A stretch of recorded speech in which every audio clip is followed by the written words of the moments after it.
Bonjour chers auditeurs. Aujourd'hui, je reçois Violaine. Bonjour Violaine. Bonjour. Violaine, est-ce que tu peux te présenter en quelques mots, s'il te plaît? Donc, je suis Violaine, j'ai 46 ans, j'ai une grande fille de 17 ans. Et voilà, moi j'ai un parcours avec plusieurs domaines. En fait, ma toute première idée quand j'étais jeune, c'était de travailler avec les enfants. Oui. Voilà, donc je me suis lancée dans le BAFA, tout ça. Et puis la vie a fait que j'ai rencontré le plateau théâtre et j'ai travaillé pendant 10 ans sur un plateau théâtre. Et pendant ces 10 années-là, j'ai travaillé beaucoup le corps. Notre outil de travail, c'était le corps. Donc j'avais aussi cet axe-là qui a pris de la place dans ma vie. Et puis, j'ai fait un virage et j'ai passé mon diplôme d'auxiliaire de puériculture. J'ai travaillé 14 ans en crèche. D'accord, donc après le théâtre. Après le théâtre. Oui. Et voilà, donc en fait, j'ai gardé quand même en moi ces deux grands axes-là, le corps et la petite enfance. Le mouvement même. Le mouvement. Et la petite enfance. Le mouvement et la petite enfance, effectivement. Et puis après ces quelques années en crèche, j'ai eu envie d'aller un peu plus loin dans ma manière d'accompagner la petite enfance. Et je suis tombée sur cette formation sur les réflexes archaïques avec Paul Landon à Caen. Et cette formation m'a fait comprendre comment naît le mouvement. Donc maintenant, j'adore observer les tout-petits pour comprendre comment naît le mouvement grâce à cet éclairage avec les réflexes. Et du coup, tu fais quoi? C'est quoi ton métier? Voilà.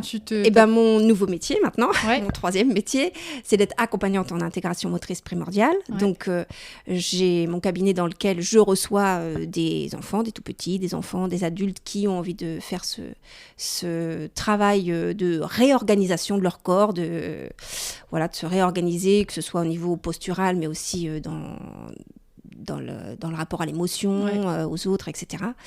Et puis, j'interviens aussi, je retourne en crèche avec ce nouveau regard. Voilà. Et ce qui me passionne, c'est d'intervenir auprès des équipes. Voilà, pas directement forcément auprès des enfants, mais auprès des équipes et de leur apporter cet éclairage de ce que sont les réflexes archaïques. Tu formes les personnes qui travaillent avec les enfants pour qu'elles comprennent comment le mouvement arrive chez l'enfant? Comment le mouvement arrive chez l'enfant et surtout en fait auprès des équipes, l'idée c'est que ce soit très concret parce que elles sont dans le rush toute la journée et souvent pas le temps de se poser. Donc mon idée c'est quand même surtout de leur apporter des sortes d'astuces, d'outils qui vont les aider à accompagner par exemple un enfant qui a du mal à se séparer, qui pleure pendant des semaines et des semaines, et que c'est compliqué pour lui la séparation, ou des enfants qui n'arrivent pas à s'endormir, ou des enfants qui s'investissent pas dans le repas, dans le biberon. Du coup, tu fais comment alors? Comment ça marche? Donc en fait, je peux prendre du temps sur des journées pédagogiques, souvent avec l'équipe dans son entier.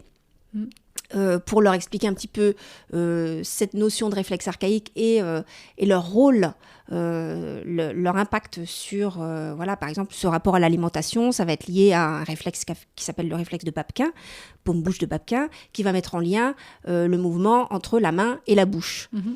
Et donc, si cette organisation-là, main-bouche, n'est pas branchée, effectivement, l'enfant va pas s'investir dans le repas ou va avoir une difficulté à s'investir dans le repas. Plutôt que de faire du forcing et de tester la technique inconnue. Je vais leur montrer une manière de stimuler la paume de la main, pendant un biberon, par exemple, ou pendant le repas à la cuillère. Et dans le coup, l'enfant branche quelque chose en lui qui fait que ça l'aide à brancher ce rapport à l'alimentation, quoi. D'accord. Voilà, donc cette petite stimulation dans la paume de la main, c'est une des astuces qui a priori apporte de manière très très efficace. Et qui peut soulager du coup au travail parce que ça fait moins de boulot aussi derrière. Voilà. Et du coup, elles sont les personnes avec qui tu travailles dans les crèches, etc. Elles sont ouvertes à ça? Alors, le plus souvent, il y a de la curiosité, oui. Ouais. Il y a de la curiosité. Elles sont ouvertes à comprendre ce que c'est. Ouais. Est-ce que tu peux nous expliquer, pour les auditeurs qui ne connaissent pas du tout ce que sont justement les réflexes archaïques? Là, tu nous as donné un exemple. Oui. Est-ce que tu peux nous expliquer le principe des réflexes archaïques, justement? Les réflexes archaïques, c'est comme notre bagage de survie quand on arrive au monde. on arrive, voilà, la nature nous a dotés d'une boîte, d'un kit de survie, voilà, qu'on pourrait nommer donc ces mouvements réflexes. Et en fait, chacun de ces mouvements-là a comme but de nous apprendre une compétence. Donc, c'est-à-dire sur le long terme. Sur le long terme, une compétence qui va être liée au fait de, il va falloir qu'on arrive au monde, il va falloir qu'on s'adapte à ce monde-là, il va falloir qu'on apprenne à nous nourrir, à nous déplacer, à créer du lien, à nous protéger, à nous défendre, etc. Donc ce sont ces mouvements de réflexe qui nous apprennent tout ça. Donc ces mouvements qui arrivent naturellement chez le bébé, du coup. Voilà, qui sont présents naturellement, qui sont déjà présents avant la naissance. Pour la plupart, qui jouent un rôle déjà pendant la naissance. Ils nous apprennent déjà à naître, ils participent déjà à la naissance. Et ensuite, ils participent à nous apprendre... donc, si on parle de ce réflexe de Babkin, là, paume-bouche de Babkin, donc c'est un mouvement réflexe donc que le tout petit va faire... voilà, c'est plus fort que lui, en fait. Il y a quelque chose dans sa main, il va agripper et mettre à sa bouche. D'accord. Voilà, ce qui va faire qu'il va découvrir des nouvelles sensations et ça va commencer à connecter au niveau du cerveau.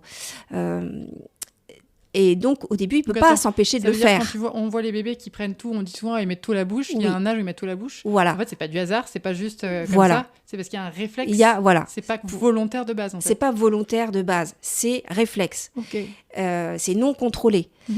Mais parce que la nature nous dit, voilà, ce mouvement-là, il faut que tu saches le faire, parce qu'après, dans ta vie, il faut que tu saches te nourrir par toi-même. Okay. Donc, au début, il est présent sous l'aspect réflexe. Donc, le petit, à force de faire ce mouvement-là sous l'aspect réflexe, il prend, un relais se fait, il apprend à le faire par lui-même. Donc, vraiment, le principe des réflexes archaïques, c'est de passer de cet aspect réflexe à l'aspect volontaire. D'accord.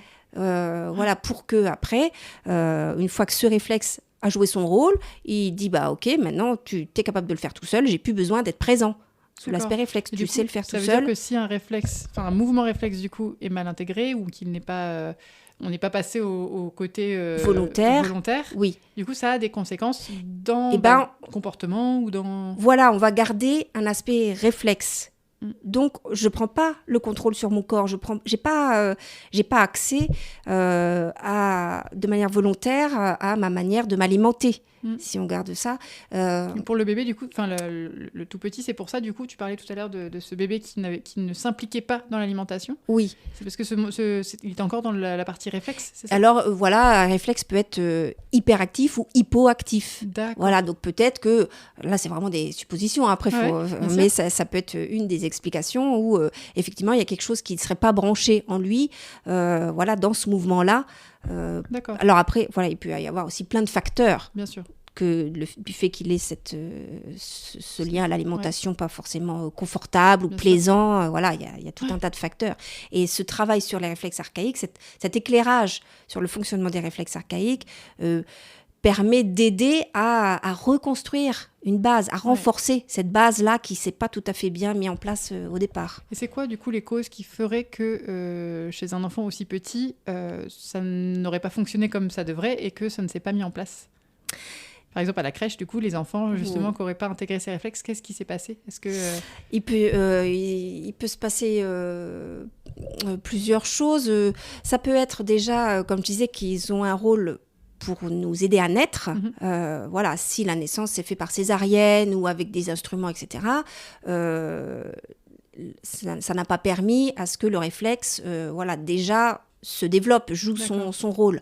Donc c'est pas pour dire que s'il y a eu césarienne, c'est la cata, il y a plus rien. Au contraire, c'est vraiment pour ce que je trouve formidable, c'est que justement, il est pas trop tard. Et ce que j'ai trouvé passionnant dans cette formation, c'est que quel que soit l'âge, on peut revenir à ces mouvements réflexes, ces mouvements de base pour rebrancher les choses, quoi. C'est ça que je trouve fascinant.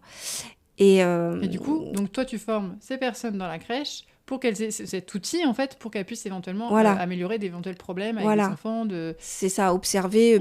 Un des éléments qui est très important pour que ces réflexes jouent leur rôle, c'est qu'il y ait du mouvement, c'est que l'enfant puisse expérimenter son mouvement et qu'il soit accompagné dans ce mouvement-là. Parce que des fois, petit, qui n'est pas à l'aise sur le tapis, au sol, sur le dos, parce qu'il n'arrive pas à se retourner, etc., On sait qu'il ne faut pas l'asseoir, voilà, mais comment on l'accompagne? Donc, avec cet éclairage sur les réflexes, ces outils-là, c'est comment, en tant que professionnel, je sais que cet enfant-là qui n'arrive pas à se retourner, je vais l'aider, je vais stimuler ses mains, stimuler ses pieds, stimuler le fait qu'il bascule de droite à gauche pour se familiariser avec ces différentes positions. Place, en fait. Et c'est facile à mettre en place. Voilà. Donc c'est ça qui me passionne. Connaissant le terrain, je sais qu'il ne faut pas mettre en place un truc qui va durer une demi-heure et il n'y a jamais le temps, etc. Non, c'est que ce soit concret tout de suite et que c'est dans l'idée, effectivement, d'aider ce petit à bien évoluer et en même temps, d'apporter quelque chose chez la professionnelle qui va se dire, dans cette situation avec cet enfant, c'est un peu compliqué, mais je me sens utile en quelque sorte parce que je me sens un petit peu armée pour lui apporter quelques éléments. Et les parents, ils sont au courant de qu'il y a ça qui se met en place. C'est-à-dire qu'ils sont... les professionnels ne vont pas forcément parler de réflexes archaïques. Parce que moi, c'est un peu ma tambouille, c'est un peu mon... c'est mon truc à moi. C'est de cette formation-là que d'un coup, j'en arrive à apporter ça aux professionnels. Mais il n'y a pas du tout l'idée de transmettre aux professionnels d'apprendre à intégrer les réflexes. C'est pas ça. D'un coup, elles ont des petits outils en main qu'elles peuvent... C'est ces outils-là qu'elles peuvent transmettre aux parents. Voilà, dire, j'ai remarqué que quand je stimule la main de votre enfant, quand il prend le biberon, il boit beaucoup mieux. Voilà, c'est ça, parce que c'est pas... du tout l'idée de rentrer dans... Il n'y a pas de diagnostic, il n'y a pas de... voilà. Non, ça peut être un peu effrayant, cette idée de réflexe archaïque. Voilà, il n'y a pas... Oui, parce qu'au final, c'est pas si connu que ça, les réflexes archaïques. Parce que c'est pas connu. Parce qu'en soi, c'est pas du tout effrayant, c'est au contraire. Ça fait partie de ta mission, en fait, de faire connaître aussi dans ta vie. Est-ce que tu reçois aussi chez toi, tu disais? Dans mon cabinet, oui. Des enfants et des adultes. Oui. C'est ça? Oui. Ouais. Et les gens, ils viennent... comment ils entendent parler de ça, du coup? Pourquoi ils viennent te voir? Parce que certains, des ostéos par exemple, qui ont un petit peu connaissance de ça, voient que l'enfant, effectivement, en parlant, en échangeant, disent oui, il n'a pas fait de 4 pattes, etc. Peut-être faudrait aller voir aussi un peu du côté des réflexes archaïques pour réinitialiser certains mouvements, pour l'aider à... ça peut être des orthophonistes, qui se disent aussi... Ils connaissent tout ça. Il y a, en fait, différents praticiens qui ont un petit peu connaissance de cette histoire de réflexe archaïque et qui vont envoyer chez moi comme chez d'autres pour dire il y a peut-être besoin de remettre en place la base pour que le travail d'orthophoniste ou de psychomote, etc., soit plus facile, quoi. Et donc, du coup, si c'est une maman ou un papa avec son enfant qui vient... la séance, tu fais des choses dans la séance et après, tu refais des choses à la séance d'après, ou est-ce qu'il y a des choses à faire à la maison, en fait, derrière? Oui, faire un accompagnement de réintégration des réflexes, faire en sorte que ce réflexe rentre dans sa petite boîte réflexe et nous laisse être volontaire, être contrôlé, nous laisse contrôler notre comportement. Ça demande, c'est comme réapprendre une langue, c'est comme réapprendre...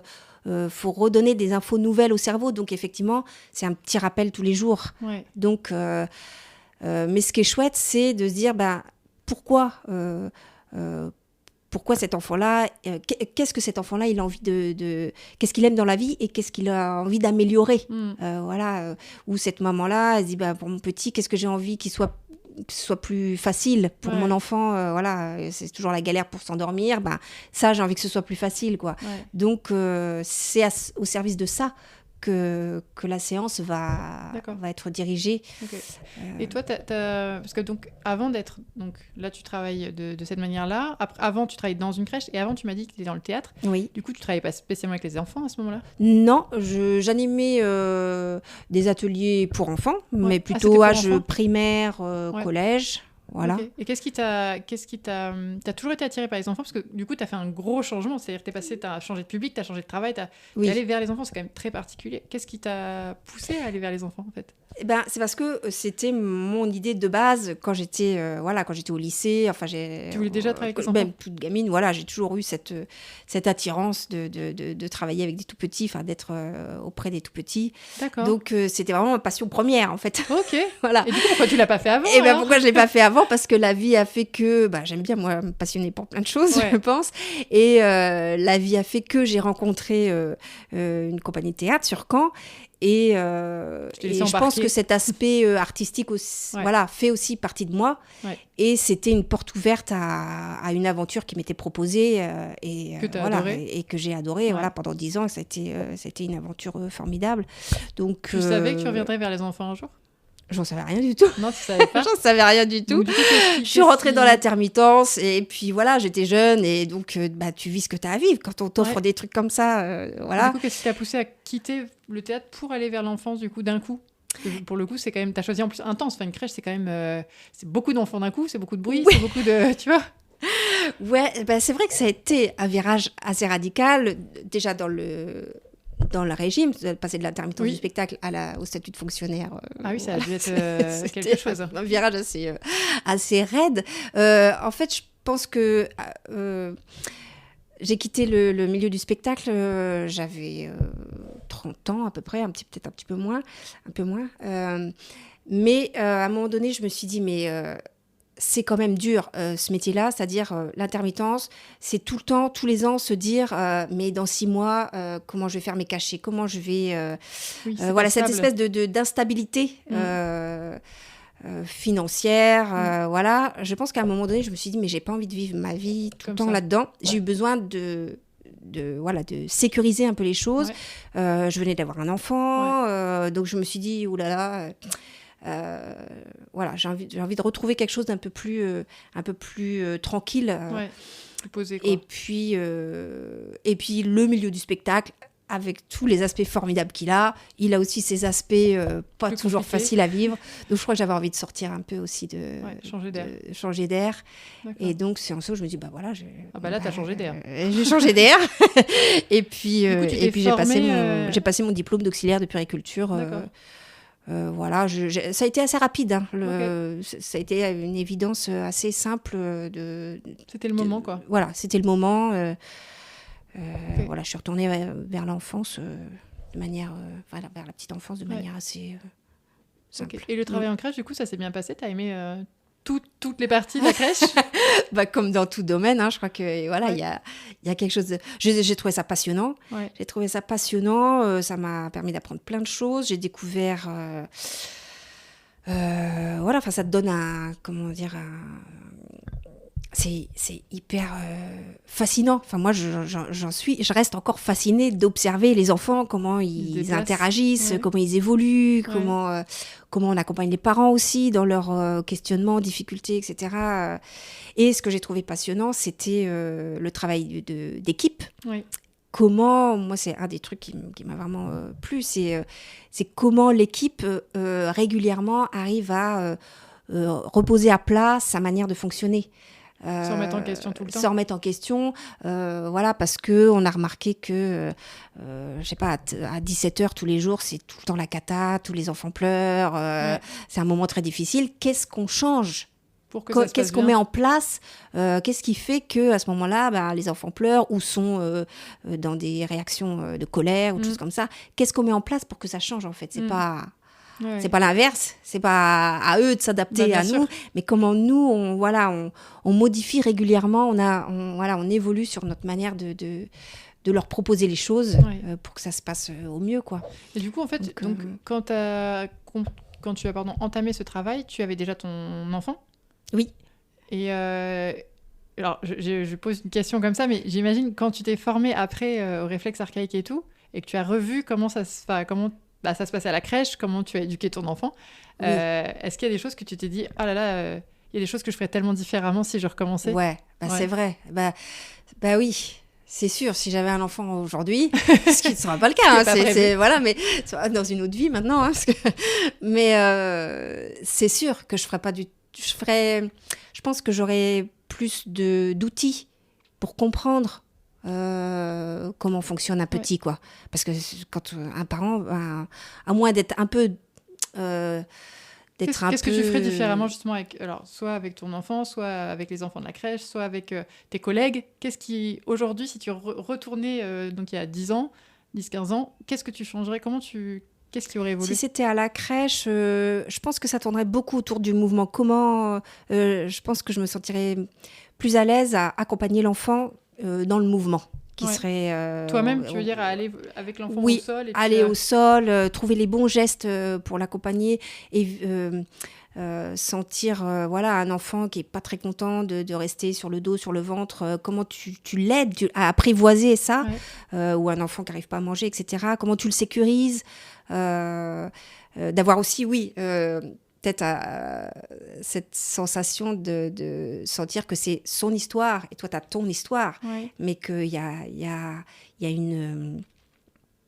Tu lui donnes sécurité si tu rentres pas en fusion dans son émotion, quoi. Je sais pas si je suis claire. Je comprends pas trop l'histoire de la fusion avec l'émotion. C'est-à-dire un enfant qui est pas très sécurisé, qui pleure beaucoup, qui a du mal avec les séparations, émotionnellement, ça nous embarque, nous, peu. Et du coup, tu veux dire, tu aurais plus de recul, et donc, j'aurais plus de recul. J'aurais cet aspect, je pense, avoir plus de recul. Plus de patience, de patience et trouver les bons mots, les bons gestes pour qu'il soit...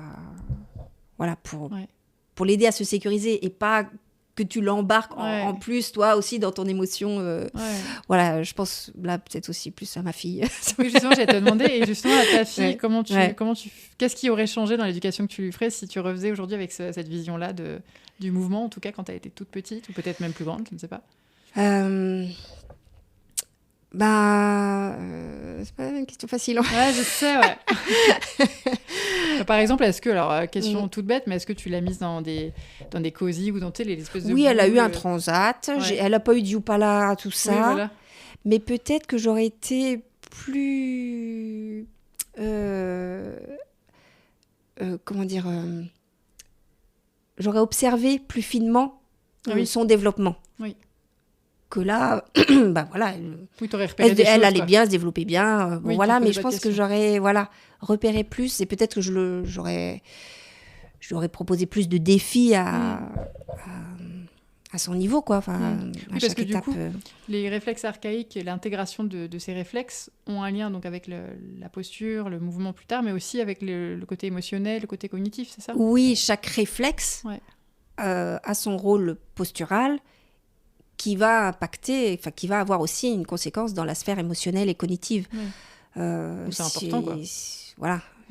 Si on prend l'exemple du Moro, qui est assez connu, il a son rôle en termes de posture pour nous apprendre à l'ouverture et la fermeture de notre corps, développer à la fois la musculature postérieure et antérieure.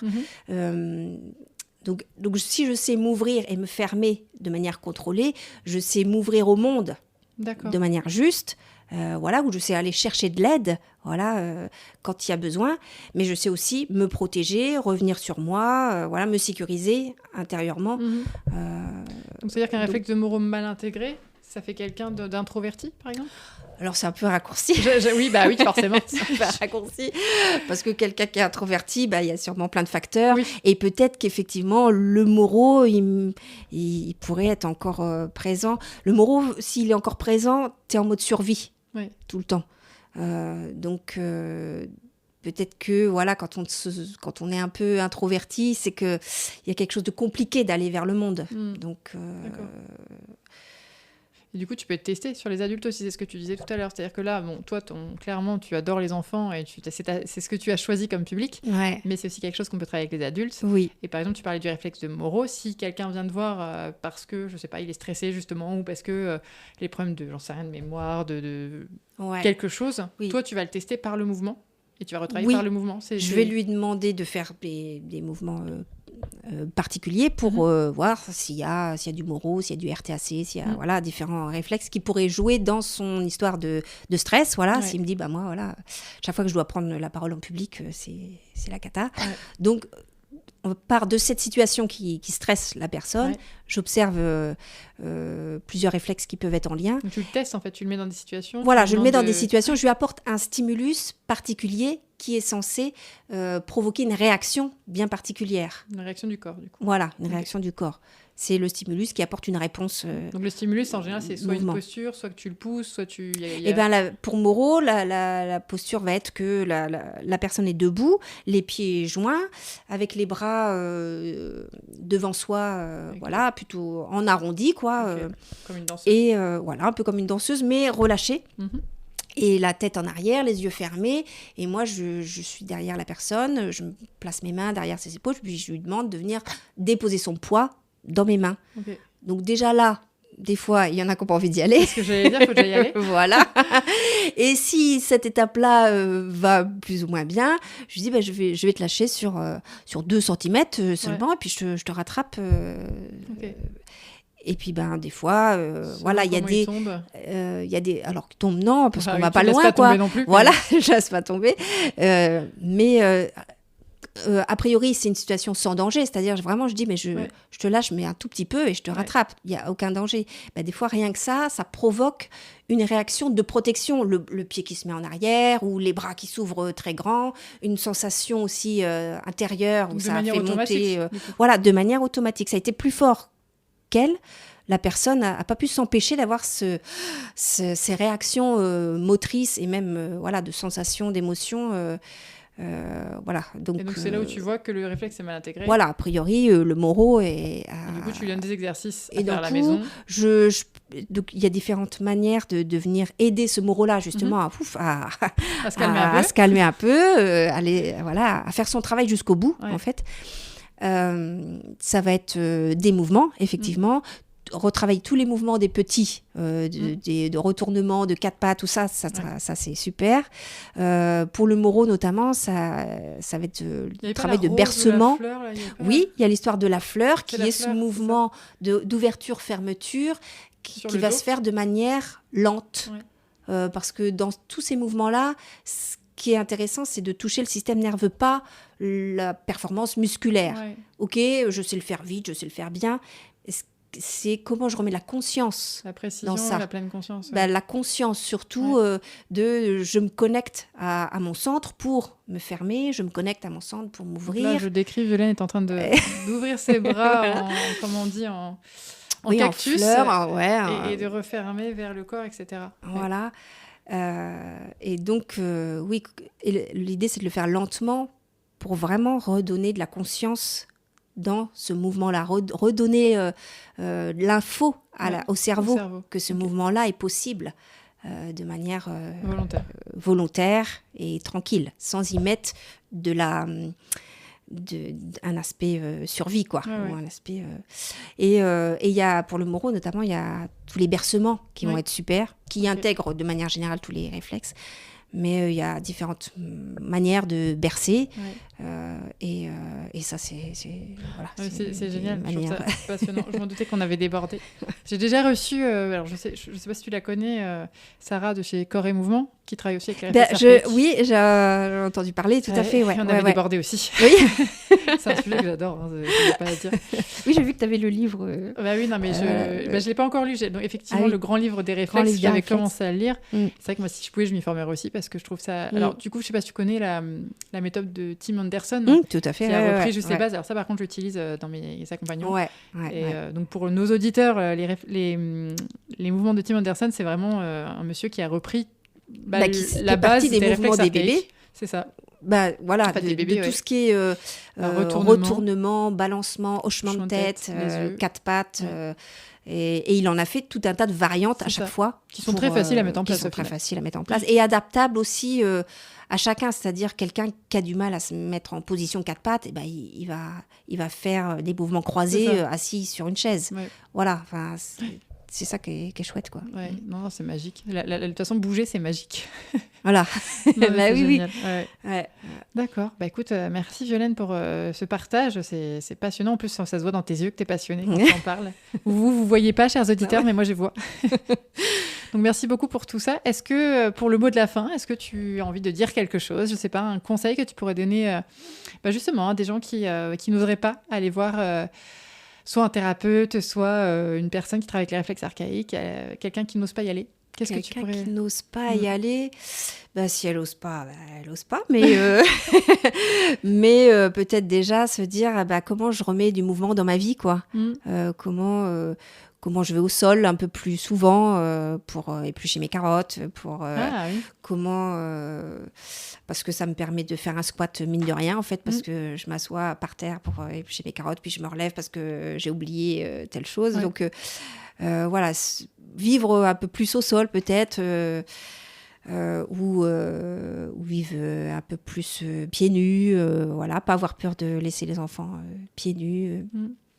Voilà, remettre un peu de mouvement dans la vie de tous les jours. Ouais. Et puis, oui, peut-être oser quand même à venir voir ce que c'est que à venir comprendre pourquoi les réflexes archaïques vont vraiment nous aider à nous réorganiser, quoi. Et ça fait du bien de retrouver du confort dans des situations de la vie qui nous semblent vraiment toujours un petit peu difficiles ou quoi. Retrouver du confort, quoi. Voilà, le mouvement, il nous redonne un peu ça, donc c'est chouette. Ok, merci beaucoup Violaine pour ce chouette conseil. Merci à toi. Et puis merci d'être venue. Je sais que c'était pas un exercice simple, donc merci beaucoup d'être venue. Et puis peut-être à bientôt pour un autre podcast. Avec plaisir. Au revoir. Au revoir.